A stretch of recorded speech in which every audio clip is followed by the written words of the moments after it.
प्रधानमंत्री ने एक बार फिर, आपने बिहार में भी यही किया था, जब उन्होंने कहा कि मैं दुनिया को बताना चाहता हूं, तो उन्होंने अंग्रेजी में अपनी बात कही। फिर आज वही बात उन्होंने अंग्रेजी में दोहराई कि टेररिस्ट एंड देयर बैकर्स, उनके पीछे हम जाएंगे, भारत जाएगा। अब प्रधानमंत्री दुनिया के हर नेता को हर बार फोन मिला के तो बातें कह नहीं सकता। आपका जो विदेश विभाग है वो बात कहता है, भारत की सरकार का, भारत के प्रधानमंत्री का रुख कन्वे करता है, लेकिन यह तरीका है प्रधानमंत्री के पास, किसी देश के नेता के पास, पूरी दुनिया को अपनी बात बता देने का। और वो प्रधानमंत्री ने एक बार फिर कह दिया। दुनिया में जितने लोग अभी सो कॉल्ड बड़े देश बैठे हैं ना, जो सलाह देने लगे हैं कि आप एक जॉइंट इन्वेस्टिगेशन कर लीजिए पाकिस्तान के साथ, मामला हाथ से बाहर नहीं जाना चाहिए, ये वॉर की तरफ नहीं जाना चाहिए, मिल बैठ करके देख लो, उन सबको जवाब है ये मोदी का कि हमने कह दिया कि आतंकवादियों और उनको पालने वालों के पीछे भारत जाएगा, उनको खत्म करेगा तो करेगा, किसी का दबाव इस बार काम नहीं आएगा। जनरल साहब देखो, सच्चाई सौरभ, इसमें तो ये एक बात साफ है, ये जो बार बार पाकिस्तान ये दुहाई देता है कि एक क्रेडिबल और आप ऑब्जेक्टिव इन्वेस्टिगेशन कराओ लो, हम इसके अंदर भाग लेंगे। आपको एक के बाद एक प्रूफ दिए। जब अब मुंबई अटैक हुआ 26/11, 35 बार डोजियर भेजे गए, क्या पाकिस्तान ने एक्शन लिया? हाफिज सईद, मसूद अजहर, सैयद सलाउद्दीन आराम से घूमते। तो ये डिलेड प्रैक्टिस, ये एक प्रकार साइड ट्रैक करने वाली है। और ये सच्चाई है, भारत के प्रधानमंत्री इस पर बहुत सीरियस है। तभी मैं ये कह रहा था, उड़ी और पुलवामा के बाद बार बार वो ये कह रहे थे आतंकवादियों को नहीं छोड़ेंगे। इस बार आप लैंग्वेज देखें, आतंकवादी और जो उनको सपोर्ट करते हैं, जो उनके आका हैं, तो वो तो इशारा है पाकिस्तान की आर्मी और ISI। और मुझे लगता है इस बार जो होगा वो इतना बड़ा होगा कि वाकई पाकिस्तान की फौज और ISI को बहुत चोट लगेगी। They have a cost to पे।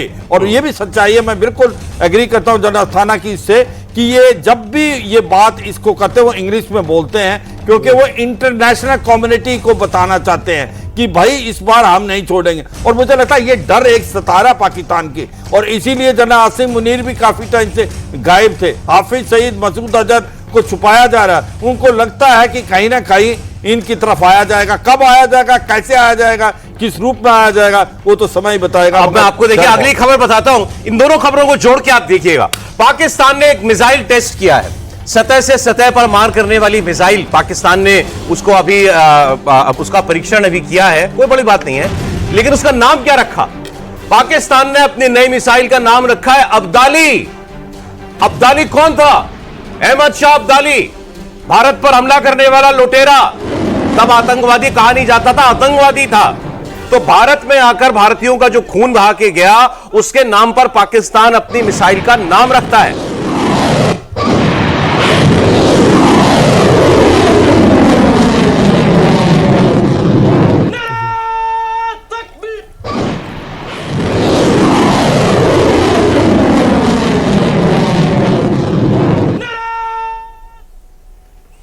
तो ये जो लोग, जितने लोग, अब भारत में भी बहुत सारे ऐसे लोग हैं जिनको लगता है कि पाकिस्तान से बात करो, कश्मीर में भी कुछ ऐसे लोग हैं जो चाहते हैं पाकिस्तान से टेबल पर बैठकर आप लोग अपने मसलों को सुलझाइए।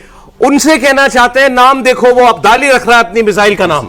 माइंडसेट क्या है? भारतीयों को मारो। ये तो माइंडसेट बिल्कुल आतंकवादी माइंडसेट है। लेकिन इनको ये भी नहीं पता, पिछली बार जब ये कह रहे थे ना अब्दाली या कोई ऐसी मिसाइल का नाम ले रहे थे, गौरी, ये कह रहे थे कि ये मिसाइल मुगल अंपायर वालों की है। इनको ये भी नहीं पता कि अब्दाली दुरानी किंगडम का था, और उसके बाद ही हमारा महाराजा रंजीत सिंह का टेन्योर शुरू होता है, और 1780 का। और उस टाइम के अंदर ये कौन है? ये लोग, ये पश्तून है। ये टर्क नहीं है, मंगोल नहीं है, ये पश्तून है। और जब ये कहते हैं कि अब्दाली जो है वो मुगल था, तो वो बिल्कुल गलत है। लेकिन साथ में ये बात तो बहुत छोटी है कि इनकी नॉलेज जो है हिस्ट्री की बहुत पुअर है। ये बात हमारा इंटरेस्ट नहीं है, पर हमारा ये इंटरेस्ट है कि इन मिसाइल्स में लुटेरों के नाम लिए जाते हैं। यानी कि जिन लोगों ने भारत को, गजनवी, वो कौन था? 17 बार उसने खैबर पास से आके भारत को लूटा था, या इवन पाकिस्तान को लूटा था उस समय, क्योंकि भारत उधर तक एक्सटेंड करता था। जब महाराजा रंजीत सिंह का टाइम था, सतलुज रिवर के से शुरू होती थी लुधियाना के पास, और एम्पायर खत्म होती थी खैबर पास और कुछ एरियाज अफगानिस्तान के अंदर। हिम्मत नहीं थी अब्दाली की या दुरानी किंगडम की उस समय भारत के अंदर आ सके। हिम्मत नहीं थी ब्रिटिशर्स की कि वो कुछ कर सके। इतना अच्छा राज था, और मुसलमान खुश थे।